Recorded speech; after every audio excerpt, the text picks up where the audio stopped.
Hi guys, it's Rizzo. I am a type 1 diabetic and this is my cat Ace who likes to join in on some of my videos. You know, he gets bored, I guess, I don't know. But either that or he wants to become famous, I'm not sure. But I'm a type 1 diabetic and I have been using the Dexcom G6 sensor system. I use just my cell phone for the device for it to put my numbers to. So anyway, I wanted to share something with you. I am on day 19 of one sensor. So there are a million videos out there on how to restart your sensor. Thank you. And I didn't want to do a video on that, but what I have a hard time finding is videos that actually prove that the sensor restart works and then how it works for them and how long that they've had it on, how they keep it on for 10 days or past 10 days. So that's what I'm going to do, is share my experience. All right, so the reason why I wanted to first even try to extend the life past 10 days on my sensor was in case of an emergency. I've read a lot of people who have said that, you know, they didn't get their shipment of their new Dexcom quick enough and they're, you know, waiting for a week or so in between getting it. And I really started to think about that ahead of time, like, you know, what if that happens to me, what will I do? Of course, you can always go back to just checking it manually, which most of us do that anyway, here and there. So it's not that big of a deal, but I wanted to be able to do it in case of an emergency if I ever needed to know how. So if, say for instance, I'm away from home, I don't have my sensor, and it's time for it to change, I want to know how I can extend the one that I currently have on so that way I can have it until I can get back home to obviously put on the correct sensor. So I've seen some crazy numbers. I've seen where people have had them on, you know, for 30 days, for 20 days. I've seen a lot of people who try to restart them and then it doesn't work out, things like that. So anyway, this is my story. So the very first time I tried to restart my sensor, I followed the directions from everyone else's videos and it did work. It did after 2 hours. It gave me a blood sugar number, but it was extremely high. I panicked, I calibrated right away, and then it kept asking me to calibrate every 15 minutes, which drove me nuts after so many hours. So I ended up stopping it and actually putting in a new sensor. So the second time that I tried to do it was successful again. I was able to, after the 2-hour boot up, it gave me a number again. And again, it was like over 300, which I knew was not correct, but I was expecting that because that's what happened the first time I tried to do it.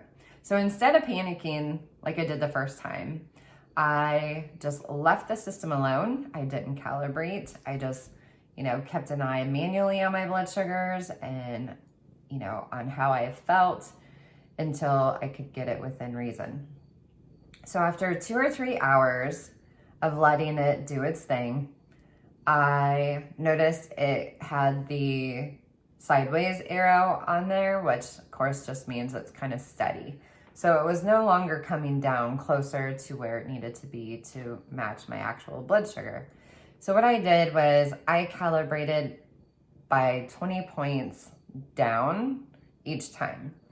So I think it said, thank you for the kisses. I think that it was like at 180 still. And so what I did was I calibrated at 160 and then waited a few minutes and then did 140, waited a few minutes, did 120, waited a few minutes, and then put in my actual blood sugar, which was 102. And then from that point on, it stayed within reason. I would say anywhere from 15 to 30 points off. So yes, 15 to 30 points off is quite a difference. But I'm also extending a sensor that's only supposed to be used for 10 days in case of an emergency situation.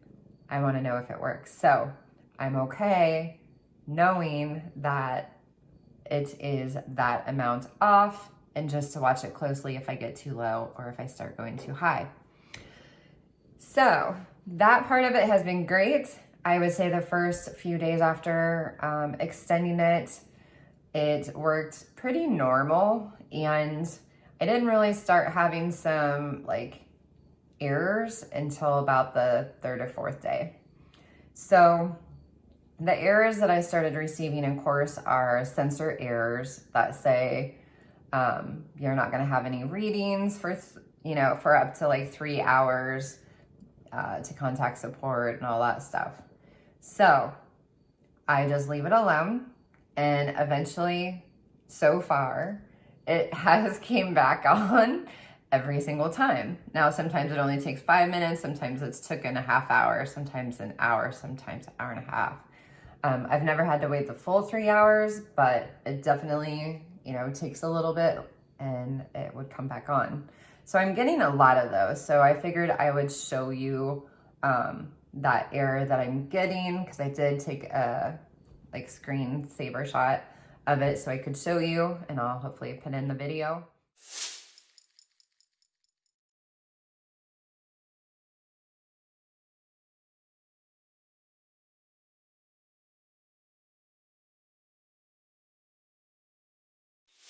And then I also have noticed that I'm getting some false lows.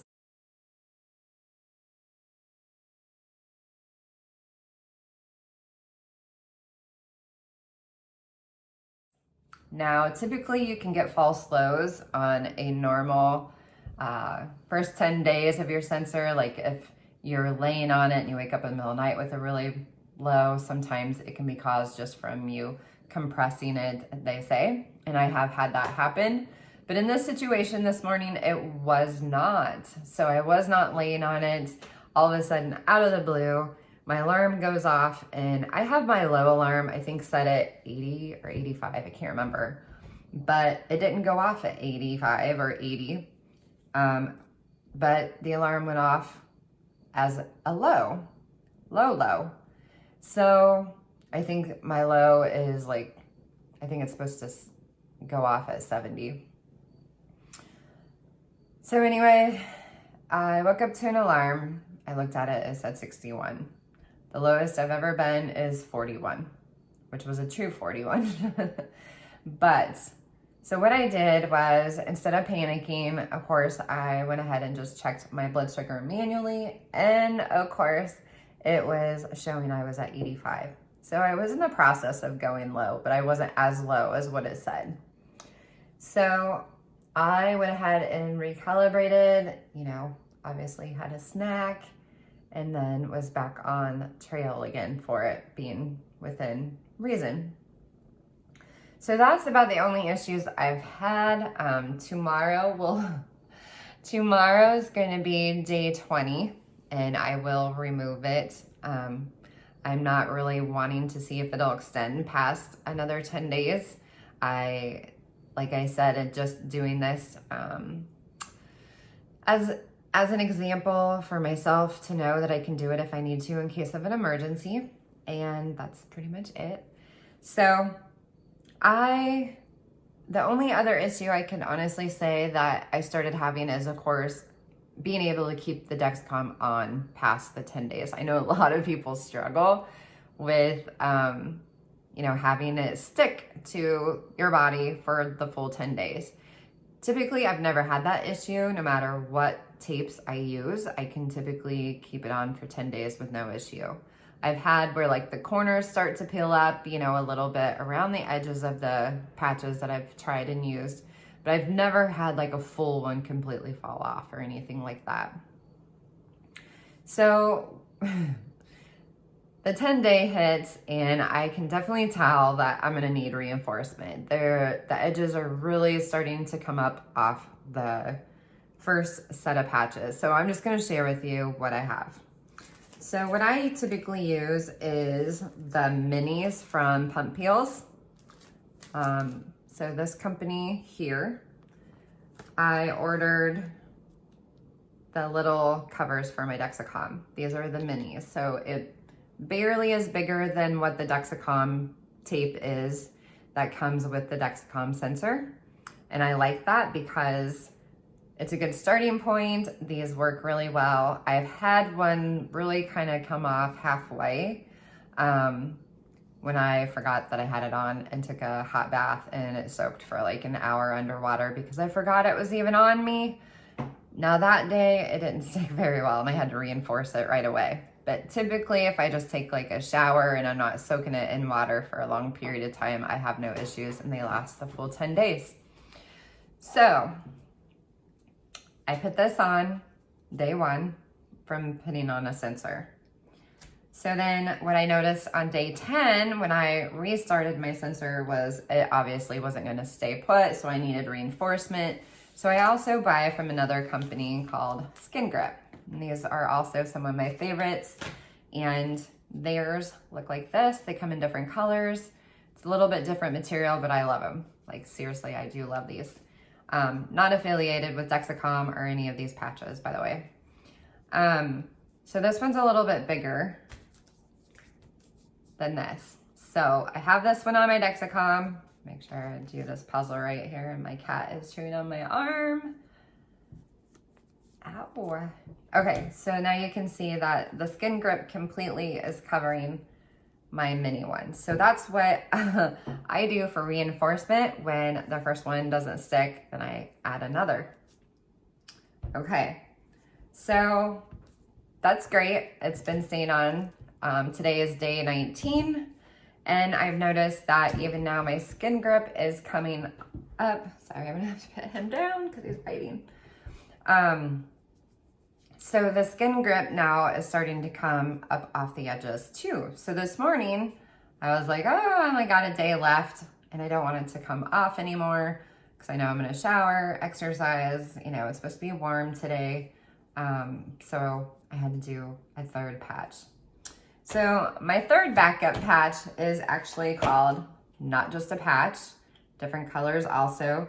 These are a lot different than most because they are solid. They don't have that area in here for your transmitter and sensor, and that's okay. That's what they're meant to do, is to cover it completely. Now, when I first started the Dexcom, I always heard not to cover it, but the stickers that you can buy for it go right on top of it. And I have used these multiple times and never ever had any issues with not getting my readings or anything like that. So anyway, the back side of these, if you can see, if I angle it, there's a white solid piece that you keep on and you just remove the outer edges for it to stick. So what I did today is I removed the outer edges and put this over my Skin Grip. So I typically, right now, have 3 layers of patches. So as you can see, the first is the mini, the darker one is the Skin Grip, and then the last one is even a different shape. It's more like a triangular egg shape instead of round. So it still has like this sticky edge all the way around it.